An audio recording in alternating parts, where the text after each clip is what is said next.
আল্লাহ পাকের দরবারে যে আল্লাহ পাক দীর্ঘদিন পরে এরম খোলা চত্বরে এসে গণতান্ত্রিক অধিকার প্রতিষ্ঠার জন্য কথা বলবার সুযোগ করে দিলেন, সেই মহান রবের দরবারে শুকরিয়া আদায় করি আলহামদুলিল্লাহ।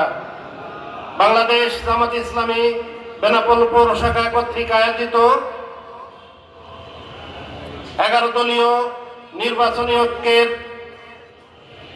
বাংলাদেশ জামাত ইসলামী কর্তৃক মনোনীত আজকের এই নির্বাচনী জনসভা, এই জনসভায় প্রধান মেহমান হিসেবে উপস্থিত আছেন বাংলাদেশ জামাত ইসলামীর কেন্দ্রীয় কর্ম পরিষদের অন্যতম সদস্য, যশোর কুষ্টিয়া অঞ্চলের সহকারী পরিচালক, সারসার গণমানুষের নেতা, আমাদের আগামী দিনের কান্ডারি জনাব হযরত মাওলানা আজিজুর রহমান। আরো উপস্থিত আছেন বাংলাদেশ জামাত ইসলামী কেন্দ্র কর্ম পরিষদের অন্যতম সদস্য, শুরার সদস্য, বাংলাদেশ জামাত ইসলামী যশোর জেলার নায়েবে আমির জনাব মাওলানা হাবিবুর রহমান।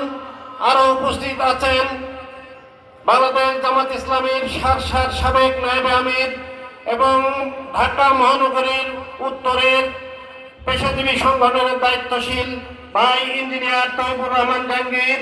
আরো উপস্থিত আছেন এনসিপি, বাংলাদেশ খেলাফত মজলিস, অন্যান্য শরিক দল, আমার সামনে উপবিষ্ট ইসলামী আন্দোলনের সিপাহ সালার ভাইরা। আসসালামু আলাইকুম ওয়া রাহমাতুল্লাহ।